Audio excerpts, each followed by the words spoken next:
masih membahas tentang pembacaan oleh micrometer screw. Itu akan mengukur diameter kawat tembaga. Di diagram 1 pembacaannya setelah angka 0, skala atasnya menunjukkan stripnya berapa. Setelah 0, 1, 2, cuman nggak ditulis angkanya. Kita hitung sendiri. Berarti 2, nah skala yang bawahnya itu kan setelah 2 masih ada kena strip di bawahnya, berarti 2,5. Setelah itu garis mendatarnya berimpit dengan skala berapa? Di bawahnya 10, karena 10-nya kan tidak berimpit sama garis mendatarnya. Berarti 9 di bawahnya 10. 9 nulisnya bukan 9 tapi 0,9. Nah ini kita jumlahkan. Jadi yang sebelah diagram 1 ini, sebelah kiri menunjukkan 2,59. Sekarang kita lihat yang gambar sebelah kanan. Diagram 2 itu setelah kawat dilepaskan, micrometer screw-nya tertutup rapat. Bacaan skalanya 0, berapa? 0, yang berimpit dengan garis mendatarnya bukan di 15 tapi di bawahnya. Persis di bawahnya 1, berarti 0,14. Berarti diameter kawatnya berapa yang terukur? Tinggal dikurangkan. 2,59 dikurangi 0,14 berarti 2,45. Nomor 3 ini tentang vektor. Vektor adalah sesuatu yang memiliki besar dan arah. Besarnya kita hitung, arahnya kita gambar. Gambarnya ada di sini. Skets gambar perjalanan.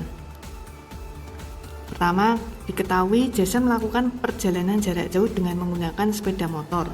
Dia mengendarai sepeda motornya ke utara dengan kecepatan rata-rata 60 km per jam selama 10 jam. Kita masukkan ke rumus S1 sama dengan V1 kali T1. Ini perjalanan pertama.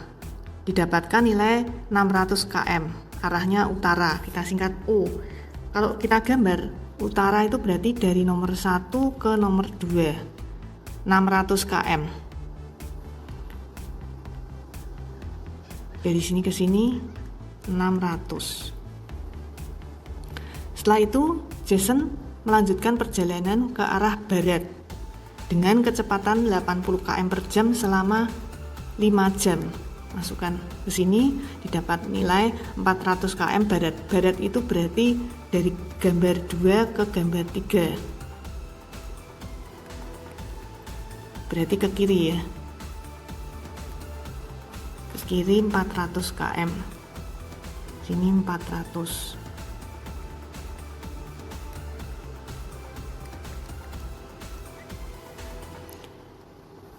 Setelah itu dia berhenti untuk istirahat selama 5 jam. Berarti tidak kita gambar. Setelah itu Jason bergerak ke selatan sejauh 200 km. Selatan 200 km. Selatan itu berarti ke bawah. Ini 200. Nah kalau ini 200 segini, 1 ke 2 600, berarti dari sini ke sini akan kita dapatkan 600 dikurangi 200, jadi 400 dari sini ke sini. Ini kita hapus. Ini 200 tadi. Kemudian perjalanan terakhirnya, Jason melakukan perjalanan ke timur dengan kecepatan 70 km per jam selama 10 jam. Dapat 700. Timur itu berarti ke kanan. 700 itu dari sini ke sini. Itu 700. Padahal dari sini ke sini tadi 400. Berarti dari sini ke sini 300. Kalau dijumlahkan 4 ke 5 700. Nah, setelah didapatkan gambar itu, kita hitung waktu totalnya. Waktu total seluruh perjalanan. Perjalanan pertama 10 jam. Kemudian 5 jam. Kemudian istirahat 5 jam. Kemudian 10 jam. Dan terakhir perjalanan lagi 10 jam. Didapat 40 jam.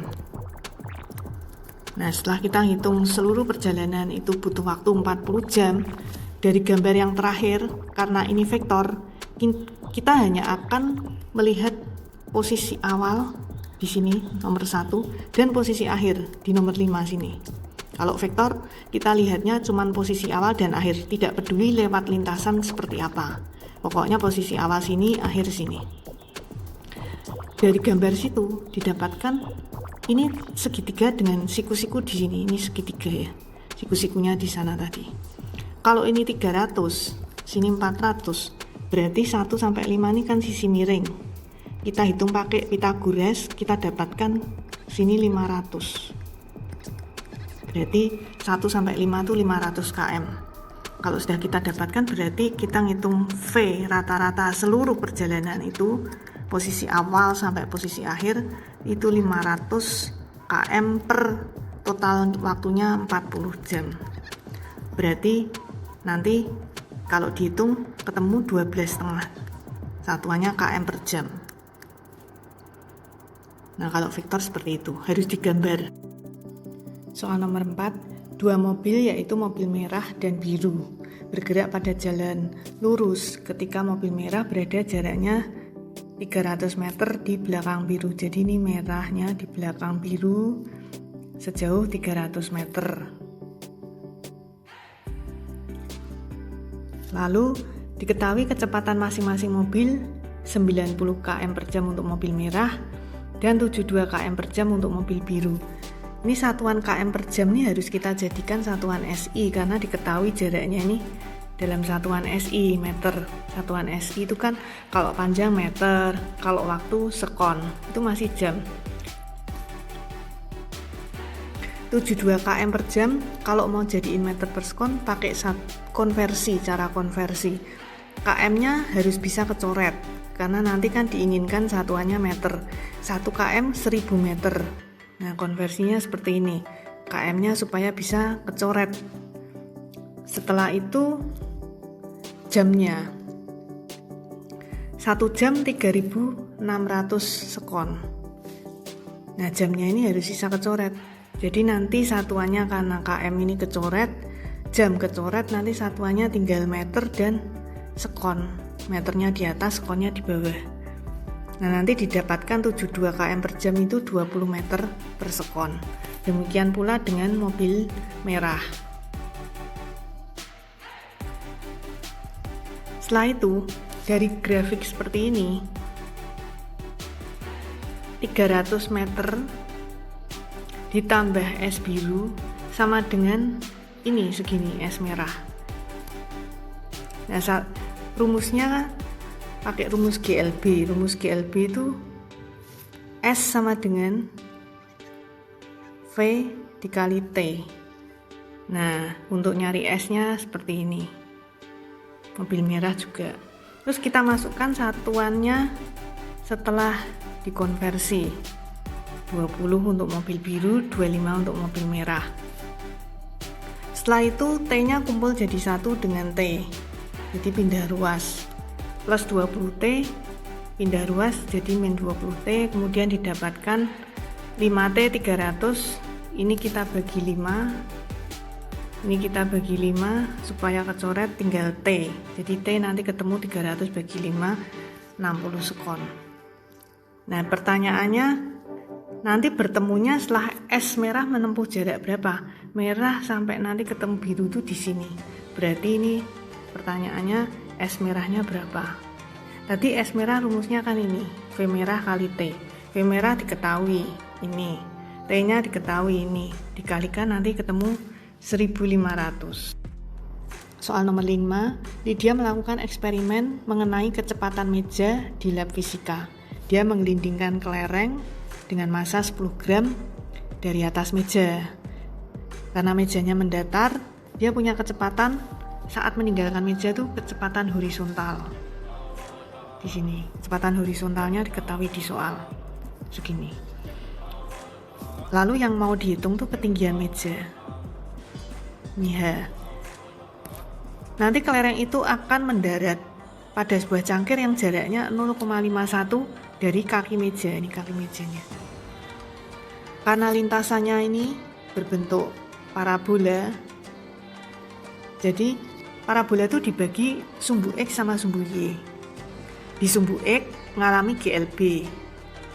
Karena ciri sumbu X itu kecepatannya konstan, tidak punya A, atau tidak dipercepat, tidak diperlambat, hanya 0. Itu GLB cirinya seperti itu. Jadi karena tidak dipercepat, tidak diperlambat, berarti V-nya konstan. Rumusnya cuma satu, S sama dengan V kali T. Karena S itu jarak, kita arahnya sumbu X, berarti jarak mendatar itu X. Kecepatannya V0 sumbu X, karena kita ninjaunya sumbu X, dikali T. Jadi kita dapat rumus ini. Jarak mendatarnya berapa? Tadi diketahui di soal 0,51. Kecepatan mendatarnya berapa? Diketahui di soal 1,02. Nah, nanti setelah kita masukkan ke rumus itu, kita akan mendapati T-nya 0,5 sekon. Setelah itu sekarang kita meninjau arah sumbu Y. Sumbu Y itu mengalami GLBB karena dia punya percepatan. A-nya yang jadi A itu gravitasi. Gravitasi itu termasuk percepatan gravitasi. Karena sumbu Y rumusnya ketinggian itu kan H sama dengan V0T, bisa plus bisa minus tengah AT kuadrat. H itu jarak vertikal, karena kita ninjaunya sumbu Y, jarak vertikalnya dianggap Y. Otomatis V0-nya V0 Y dikali T, kita milihnya plus karena bendanya bergerak turun ke bawah searah dengan gravitasi bumi. A-nya gravitasi bumi kali T kuadrat. Dari situ, ini yang diketahui tadi kan V0 sumbu X karena mejanya mendatar. Berarti kecepatan awal sumbu Y-nya tidak punya 0. 0 kali T kan 0. Plus setengah, gravitasi itu hafalan 10. T-nya kita masukkan yang tadi ketemu, setengah G kuadrat. Nah, kita dapat ini. Setelah itu setengah kalau dikuadratkan seperempat. Setelah itu 5 kali seperempat kita dapatkan 1,25. Kalau fisika itu harus digambar untuk kita bisa membayangkan. Pertama, kita gambar arah gerak.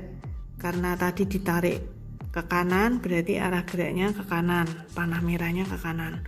Lalu gaya gesek, karena ada koefisien gesek, berarti ada gesekan. Arahnya selalu berlawanan dengan arah gerak. Kalau arah geraknya ini ke kanan, berarti dia ke kiri. Terus gaya apa lagi? T1, karena ada tali, jadi dia ada gaya tegangan tali. Besarnya ini yang nempel di katrol T1 sama yang T1 nempel di benda besarnya sama, cuma arahnya berlawanan. Terus gaya apa lagi? Gaya berat. Setiap benda yang memiliki massa pasti memiliki gaya berat W. W itu M kali G, masanya 8, gravitasinya ini 10, berarti kalau dikalikan 80. Lalu karena arah geraknya mendatar ini, berarti kan bendanya tidak bergerak ke arah vertikal. Artinya gaya ke bawahnya besarnya akan seimbang dengan gaya ke atasnya. Kalau ke bawahnya 80 Newton, gaya ke atas atau gaya normalnya 80 Newton. Nah, gaya normal ini gunanya untuk kita cari gaya gesek. Karena gaya gesek rumusnya mu dikali normal.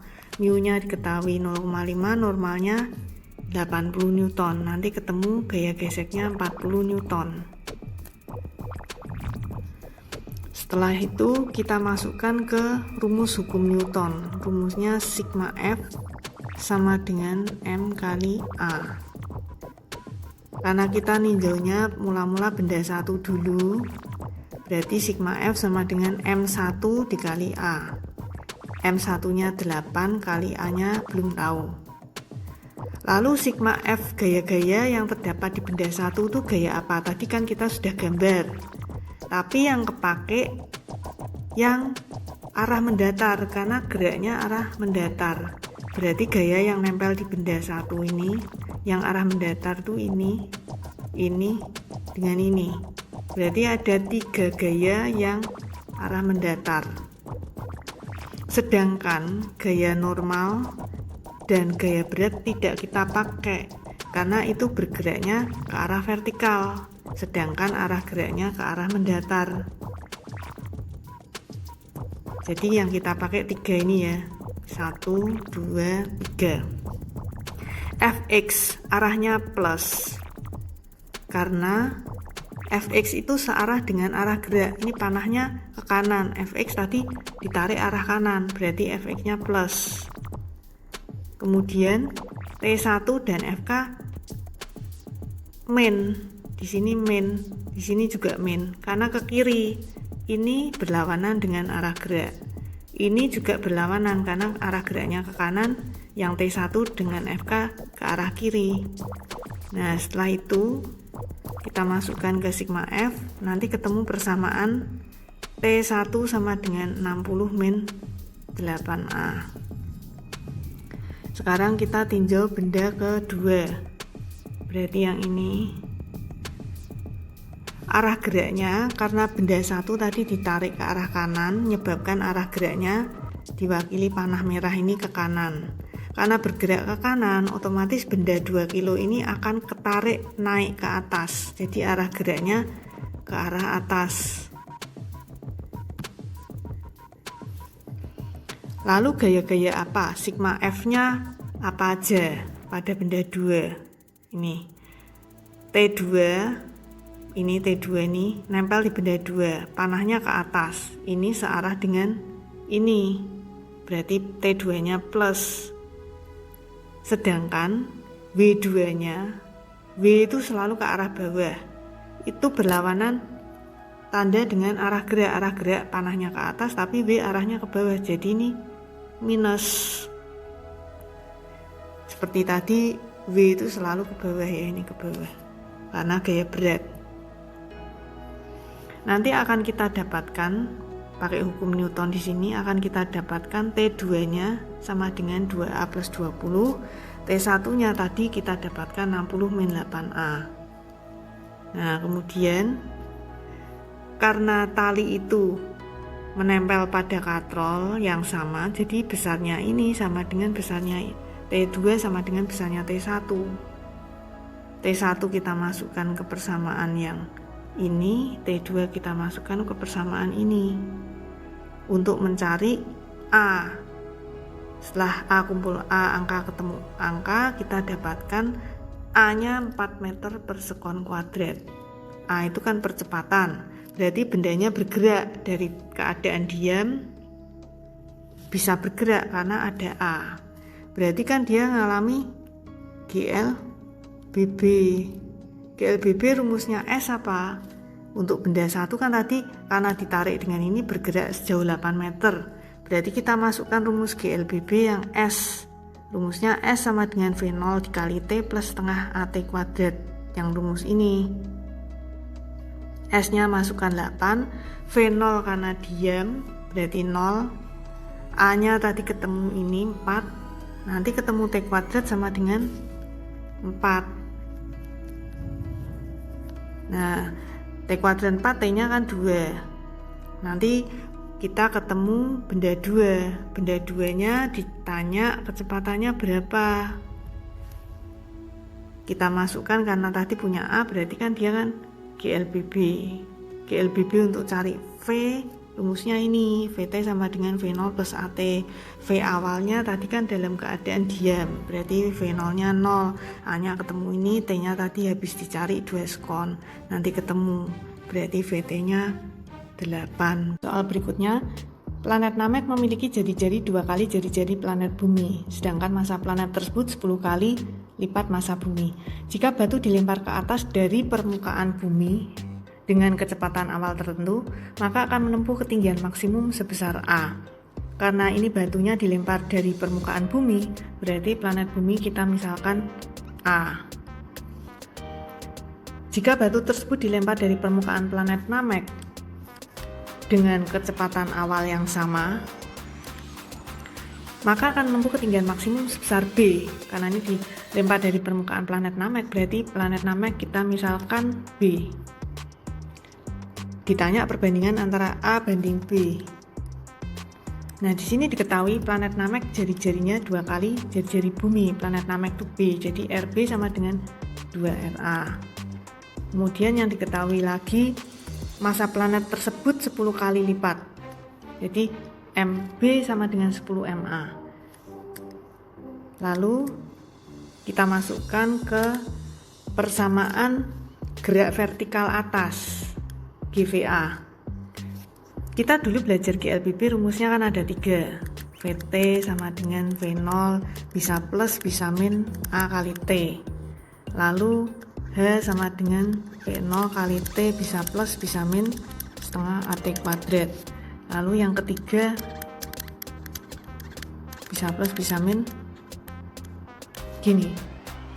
Nah, yang kita pakai yang rumus ketiga ini untuk mencari H, karena rumus yang ada hubungannya H itu rumus ini sama ini. Tapi kita tidak masukkan ke sini karena waktunya tidak kita ketahui. Jadi kita masukkan rumus ketiga.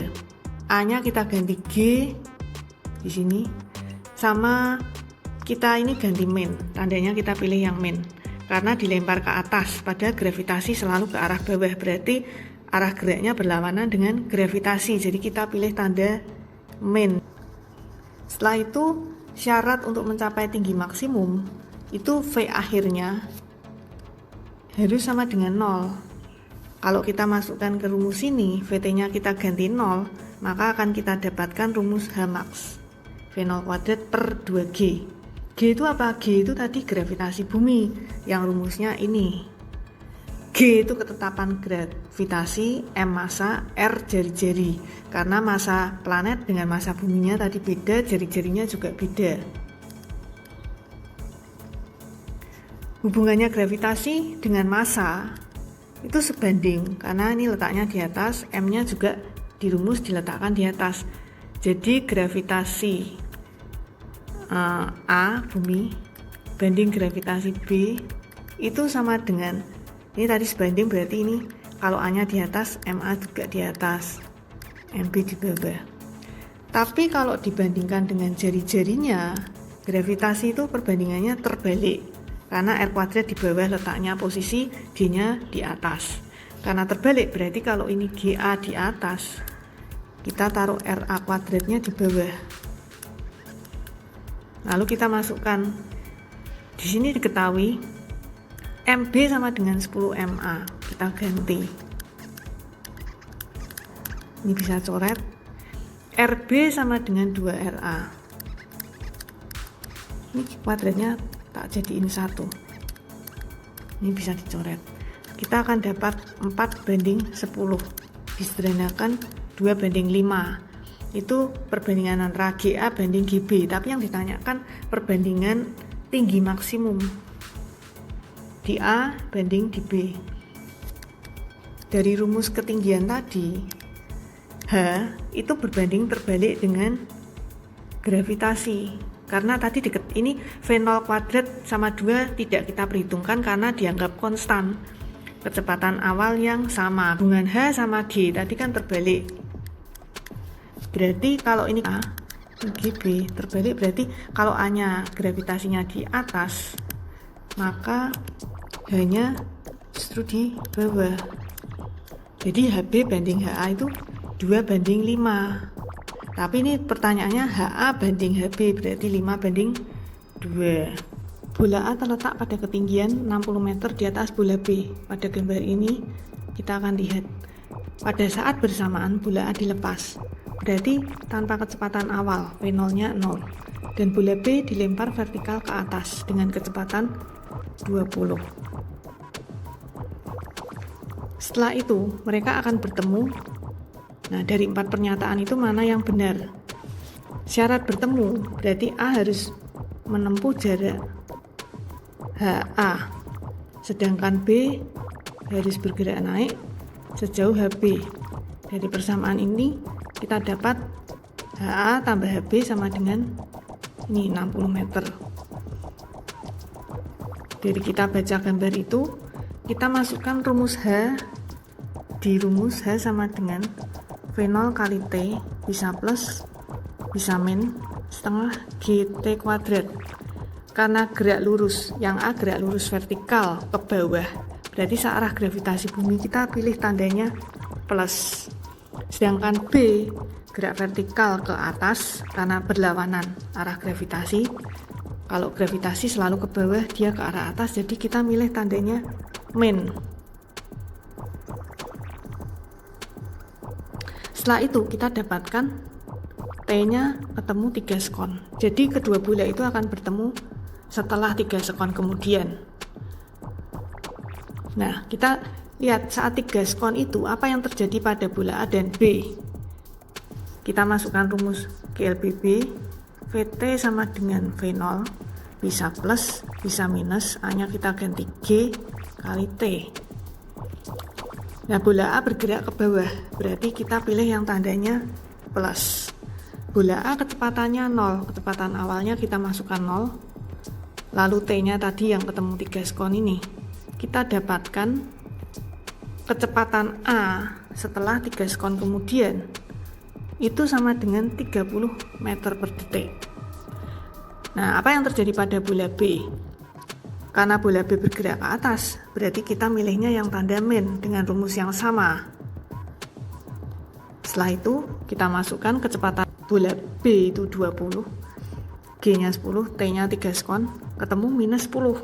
Artinya minus itu berarti arahnya turun ke bawah.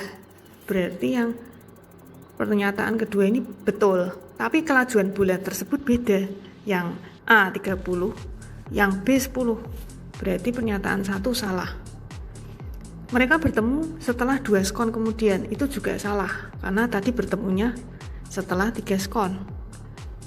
Nah, yang pernyataan keempat. Nah, kita lihat H, tadi rumusnya kan H itu sama dengan V0 kali T plus bisa min bisa setengah GT kuadrat. Di A bergerak ke bawah, berarti kita milihnya plus. Tapi V0-nya tadi kan 0. 0 plus setengah GT kuadrat. Jadi sama dengan setengah GT kuadrat. G-nya 10 kali setengah 5 T kuadrat. Kita dapat ini.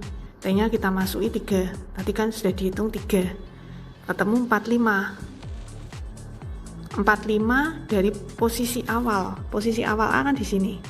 45 itu di sini. Berarti A-nya berada di sini, di titik ini. Nah, itu kalau dihitung dari tanah, karena B letaknya kan di dasar, berarti kalau ini segini 60, ini 45, ini 15 meter. Jadi letaknya bola A itu 15 meter di atas posisi awal bola B. Berarti betul. Berarti pernyataan yang benar 2 dan 4C. Berikutnya ada balok kayu yang masanya 3 kilo mau bergerak ke atas pada bidang miring yang sudut miringnya 60 derajat dengan energi kinetik awal 18 Joule. Jika koefisien gesek 0,3, maka jarak terjauh yang bisa ditempuh berapa? Kalau fisika harus banyak menggambar ya. Kita kalau tidak digambar tidak bisa membayangkan gaya yang dialami benda ini gaya apa aja. Kalau punya massa 3 kilo berarti dia punya gaya berat W sama dengan M kali G 30 Newton. Di sini karena bidangnya miring, berarti punya sudut kemiringan 60 derajat itu besarnya sama dengan ini. Di sini W kita uraikan menjadi ini W cos 60 dan ini W sin 60. Setelah itu ada juga gaya gesekan. Gaya gesekan arahnya selalu berlawanan dengan arah gerak karena dia akan bergerak ke atas. Ini arah geraknya ke atas. Berarti gaya geseknya ini selalu berlawanan, berarti ke bawah. Gaya gesek rumusnya mu dikali normal. Nah, normalnya berapa? Normalnya karena segaris dengan W cos 60. Ini segaris, maksudnya ini satu garis ya. Berarti gaya ke bawah harus sama dengan gaya ke atas. Jadi sigma Fy sama dengan 0. Artinya tidak ada pergerakan ke arah vertikal karena arah geraknya mendatar. Jadi besarnya gaya ke atas sama dengan gaya ke bawah. Ini N sama dengan W cos 60. Cos 60 setengah, W-nya tadi 30. Kita dapatkan normalnya 15 Newton. Berarti normalnya 15 Newton. Mu-nya diketahui dari soal ini. Setelah itu Kita misalkan titik paling bawah itu titik A, yang atas titik B. Nah, ini menempuh dari A ke B itu maksimal jaraknya berapa? Karena setelah itu dia bakalan meluncur lagi ke bawah, karena bidangnya kan miring. Di sini untuk dia bisa naik ke atas, dia punya EK, energi kinetik, besarnya 18 Joule. Titik A kita anggap titik awal. Rumusnya EK setengah mv kuadrat. Berarti setengah kali masanya 3, V-nya belum tahu. V awal, di A itu awal ya.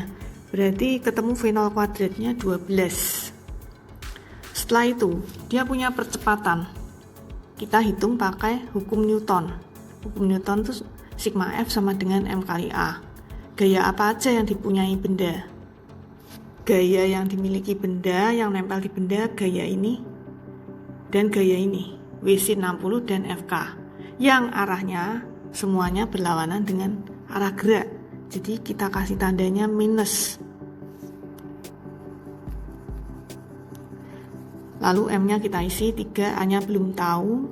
Sin 60 itu setengah akar 3, W-nya 30, jadi 15 akar 3. FK tadi sudah dihitung, ketemunya ini 4 setengah dibuat 9/2, supaya bisa ini dibagi 3 semua. Jadi ketemu A-nya segitu. Setelah ketemu A, berarti dia GLBB. GLBB rumusnya VT kuadrat sama dengan V0 kuadrat plus 2AS.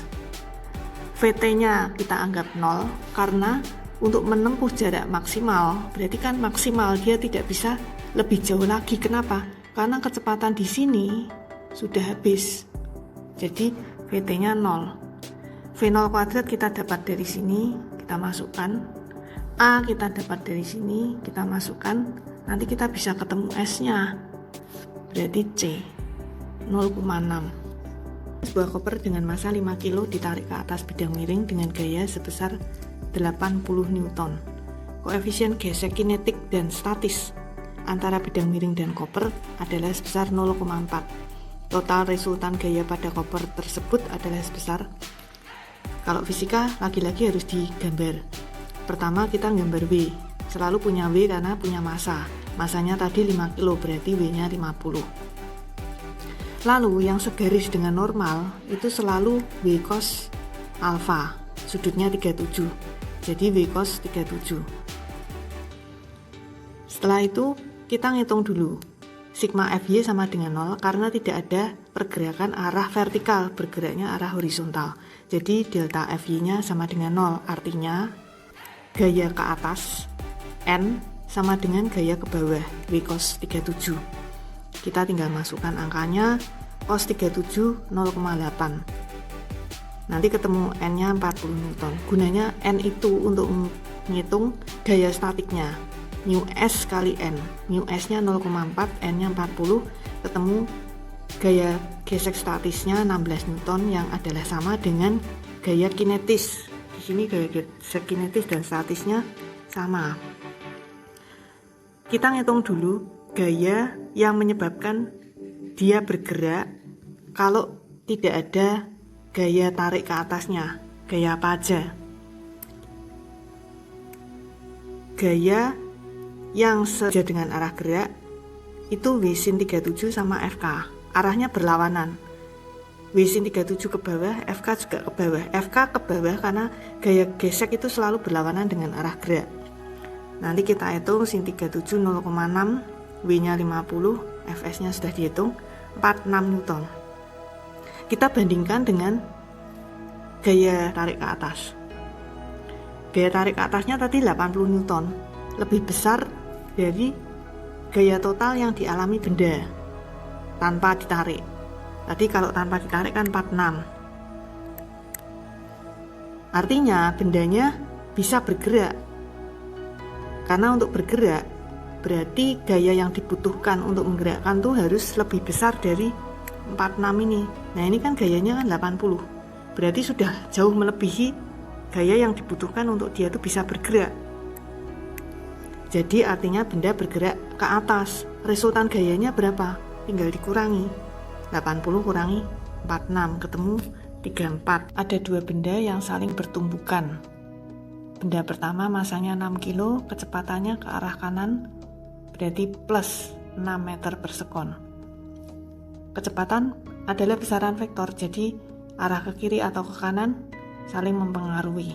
Sedangkan benda 2 masanya 4 kilo bergerak ke kiri, jadi tandanya minus 2. Jika tumbukan yang terjadi lenting sempurna artinya elastisitasnya sama dengan 1. Kita pakai hukum kekekalan momentum di mana momentum sebelum sama dengan sesudah tumbukan. Momentum M kali V. Ada dua benda jadi M1 kali V1 tambah M2 kali V2 sama dengan sesudah tumbukan M1 kali V1 aksen plus M2 kali V2 aksen. Kita masukkan yang diketahui M16, V16, M24, V2 nya minus karena ke kiri. Lalu kita dapatkan persamaan 1 di sini. Nanti kita bakalan substitusi sama persamaan kedua yang diperoleh dari kata lenting sempurna. Elastisitas rumusnya ini. 1 karena lenting sempurna sama dengan V1 aksen min V2 aksen per V2 minus V1. Ini dibalik V1 yang ini V2, yang atas aksen semua, yang bawah enggak. Lalu kita masukkan V2 nya minus 2, V1 nya 6. Ini kita masukkan sini, didapat persamaan kedua. Persamaan kedua kita eliminasi dengan persamaan pertama dengan menghilangkan V1 karena yang ditanyakan kecepatan benda kedua. Caranya persamaan kedua ini dikali 3, kita kali 3. Nah nanti kita dapatkan, lalu kita kurangkan, nanti ini kecoret 338 sama dengan 5 V2 aksen. V2 aksen sama dengan 7,6, berarti ke kanan karena plus. Ada bola A masanya 5 kilo, bola B 1 kilo bergerak saling mendekati dengan kecepatan 2 meter per sekon untuk bola A dan 12 meter per sekon untuk bola B. Gambarnya kita yang nentuin sendiri. A ini, B ini, itu sebelum tumbukan. Lalu diketahui setelah bertumbukan keduanya saling menempel, berarti tidak lenting sama sekali atau elastisitasnya sama dengan 0. Kita masukkan rumus elastisitas, nanti dikali silang 0 kali V2 min V1, 0 kali berapapun 0. Jadi nanti tinggal V1 aksen minus V2 aksen sama dengan 0.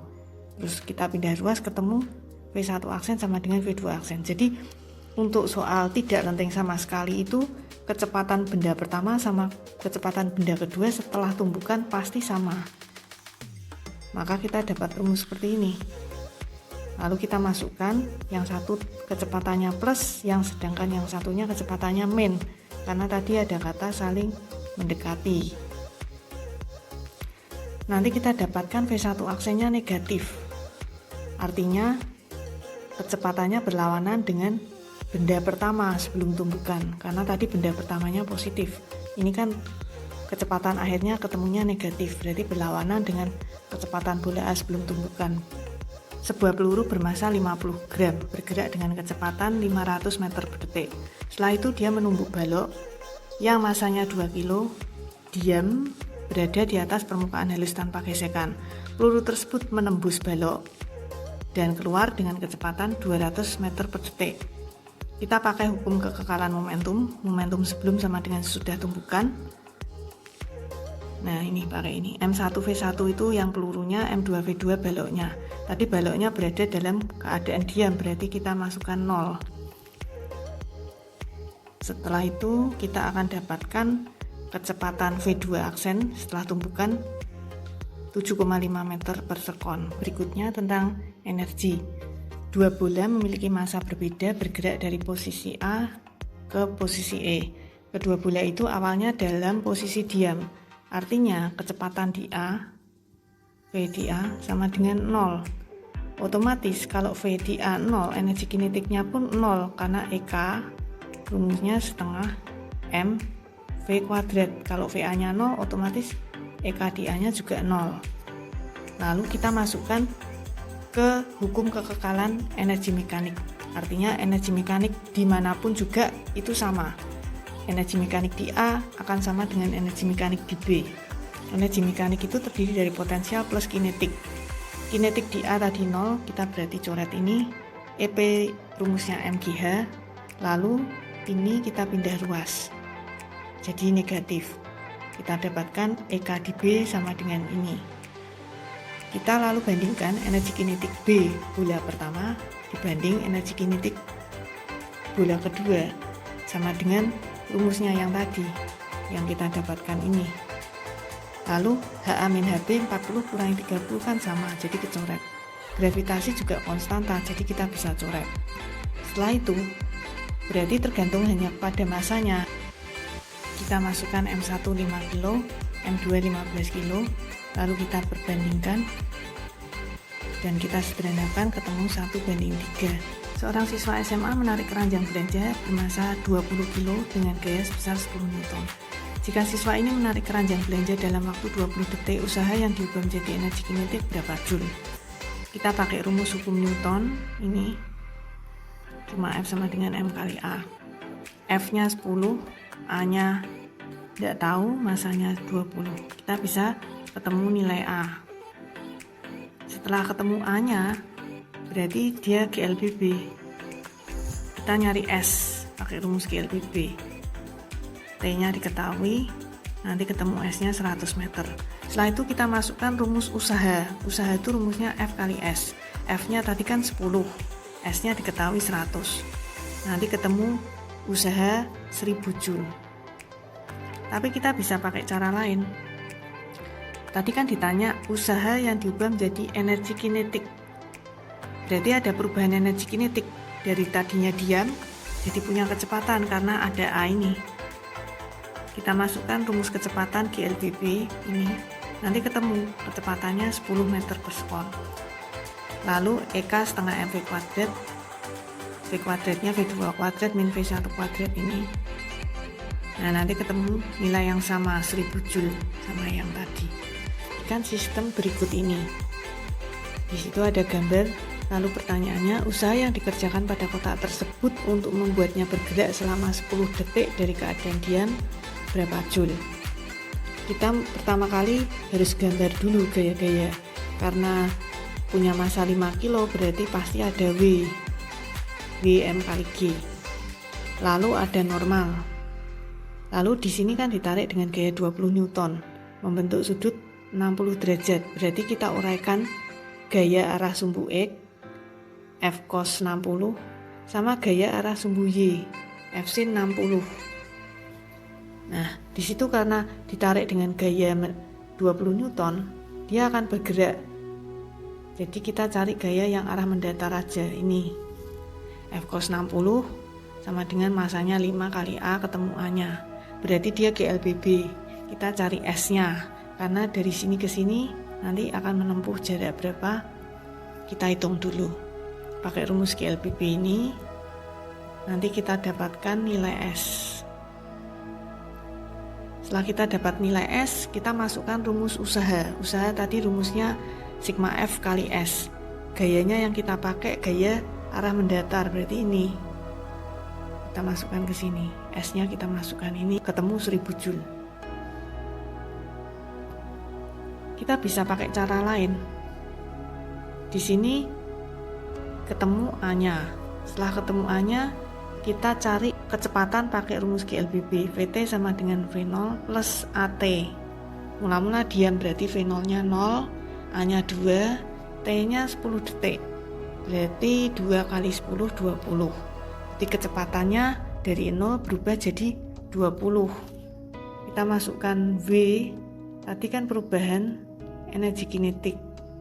Jadi setengah M V2 kuadrat min V1 kuadrat. Masanya 5, ini 20 kuadrat min 0. 20 kuadrat itu 400, kali setengah 200, 200 kali 5 1000. Jawabannya sama. Berikutnya sebuah pegas dengan panjang 100 cm, konstanta pegasnya 50. Pegas digantungkan vertikal, kemudian bagian bawahnya dihubungkan dengan massa 500 gram. Pegas itu disimpangkan sejauh 2 cm kemudian dibiarkan bergetar harmonik sederhana. Pertanyaannya, frekuensi sudutnya berapa? Frekuensi sudut itu simbolnya omega, rumusnya 2πf. Sedangkan F itu kebalikannya periode. F sama dengan seperti periode, rumusnya ini. Kita masukkan M-nya, harus satuannya SI, jadi 500 gram dibagi 1000 biar jadi kilogram. K-nya kita masukkan ini. Setelah itu, setelah kita dapatkan T, kita cari omeganya. Omega 2πf. 2πf atau 2pi per T. T-nya 2pi kali 0,1. 2pi-nya kecoret, tinggal 1 dibagi 0,1. Ketemu omeganya 10. Berarti A. Setelah itu soal berikutnya, pada saat bergerak secara harmonik, panjang maksimal pegasnya berapa senti? Nah ini F pegas sama dengan W, karena gaya ke atas harus sama dengan gaya ke bawah. Gaya ke bawah itu gaya beratnya M kali G, gaya pegas rumusnya K kali delta X. Kita masukkan K-nya, setelah itu kita masukkan M-nya, nanti kita dapatkan delta X-nya 10 cm. Padahal panjang mula-mulanya tadi 100 cm. 100 cm pertambahan panjangnya 10 cm. Berarti sekarang panjangnya pegas jadi 110. Tidak ada jawaban. Di nomor 21 ini ada 3 benda dengan massa yang berbeda-beda. Pertama yang kita buat, kita harus gambar dulu arah gerakan. Karena M2 itu paling berat, berarti nanti sistem akan bergerak ke bawah, menyebabkan benda M3 akan bergerak ke kiri, sehingga membuat benda M1 itu akan terangkat naik ke atas. Dan setelah itu kita gambar gaya-gaya yang berpengaruh di tiap-tiap benda. Kita pertama tinjau dulu dari benda M1. M1 itu punya massa 2 kg, jadi akan memiliki gaya berat W1. Di sini W1, W selalu ke bawah. Dan itu akan diimbangi oleh gaya T1 yang arahnya ke atas. Nah ini supaya dalam kesetimbangan berarti ada T1 yang nempel di katrol yang akan mengimbangi. Besarnya sama tapi arahnya berlawanan. Ini katrol yang sama jadi akan ada T1 juga di sini. Besarnya sama juga. Karena ini satu tali, besarnya akan sama, cuman berlawanan arah dan nempel di benda M3. Kita akan tinjau benda M2. Benda M2 memiliki W2 yang besarnya 40, arahnya ke bawah, diimbangi oleh gaya T2 arahnya ke atas. Ini besarnya sama juga, cuma berlawanan arah. Karena satu katrol berarti akan besarnya sama dengan ini, arahnya berlawanan tapi besarnya sama, nempel di benda M3. Setelah kita gambar semua gaya-gaya yang berpengaruh di masing-masing benda, kita akan tinjau gaya apa aja di benda M1. Tadi ada gaya berat, selalu arahnya ke bawah. Besarnya berlawanan dengan arah gerak, jadi W1-nya di sini tandanya negatif. Setelah itu gaya T1 yang nempel di benda M1, bukan yang di katrol tapi yang di sini, itu panahnya ke atas, jadi searah dengan arah gerak benda. Jadi T1-nya di sini positif. Setelah itu kita akan tinjau benda M2 memiliki gaya berat arahnya ke bawah, searah dengan arah gerak. Berarti W2-nya positif di sini. Sedangkan T2-nya yang nempel di benda M2 arahnya ke atas. Jadi berlawanan dengan arah gerak. Jadi di sini minus. Setelah kita dapatkan persamaan di masing-masing benda 1 dan benda 2, T1 sama dengan dan T2 sama dengan, kita tinjau benda 3. Benda 3 gaya apa saja yang berpengaruh di benda M3. Kita lihatnya gaya yang arah mendatar karena arah geraknya arah datar. Jadi T2 searah dengan arah gerak, jadi T2-nya di sini plus. Sedangkan T1 arahnya ke kiri, FK juga ke kiri, jadi di sini T1 dan FK-nya minus semua. Nah, kemudian kita substitusi persamaan yang kita dapatkan di benda 1 dan benda 2. Kita masukkan di persamaan benda 3 ini. Nah, ini. Setelah kita masukkan, nanti kita akan dapatkan nilai A. Di sini nilai A-nya ketemu 15/7. Nilai A itu akan kita pakai untuk menghitung tegangan kedua tali. Kita masukkan ke persamaan tadi kita dapatkan di benda 1 sama T2 yang kita dapatkan dari benda 2. Nah, masing-masing akan didapatkan masing-masing T. Soal berikutnya, ada kotak pakaian dengan massa 5 kg akan diturunkan dari mobil meluncur ke bawah dengan menggunakan bidang miring yang panjangnya 1 meter. Dari sini sampai sini 1 meter. Bidang miringnya kemiringannya 30 derajat. Karena benda itu punya massa, berarti dia punya berat. W sama dengan M kali G. Nah, beratnya itu kita uraikan jadi W sin 30 derajat ini dan W cos 30 derajat. W sin 30 derajat itu gaya yang menyebabkan dia meluncur ke bawah. Sedangkan W cos 30 derajat itu selalu segaris dengan gaya normalnya. Setelah itu ada gaya gesekan yang pasti arahnya berlawanan dengan arah gerak. Nilainya 5 Newton, diketahui dari soal. Kecepatan awalnya 0 karena tanpa kecepatan awal. Pertanyaannya berapa kecepatan saat benda di dasar? Karena benda dari kecepatan 0 jadi punya kecepatan, berarti dia punya A, GLBB. A-nya kita cari pakai hukum Newton. Sigma F sama dengan MA. Gayanya apa aja? Gaya pada benda, kita lihat W sin 30 derajat, panahnya searah dengan arah gerak, jadi W sin-nya plus, sedangkan FK-nya selalu berlawanan dengan arah gerak, jadi nilainya minus. Nanti kita akan dapatkan nilai A. A-nya 4, setelah A-nya ketemu kita masukkan ke rumus GLBB. VT kuadrat sama dengan V0 kuadrat plus 2AS. V0-nya mula-mula 0, A-nya tadi sudah ketemu 4, S-nya diketahui dari soal ini 1. Nanti ketemu kecepatan di dasar akar 8 atau 2 akar 2. 23 nomor terakhir, kita pakai hukum kekekalan momentum. Momentum sebelum sama dengan sesudah. Perahu bergerak ke kanan dengan kecepatan 10. Karena kecepatan itu besaran vektor, jadi kalau ke kanan kita misalkan plus, kalau ke kiri kita misalkan min. Mula-mula area Brian ada di dalam perahu yang bergerak dengan kecepatan 10 ke kanan. Setelah itu Brian meloncat ke kiri. Ini Brian meloncat ke kiri, arahnya kiri jadi minus 5. Sedangkan area bergerak bersama dengan perahu dengan kecepatan VP aksen ini yang nanti kita akan cari. Nah, nanti setelah kita hitung, kita akan mendapatkan nilai kecepatan perahu setelah Brian meloncat ke kiri.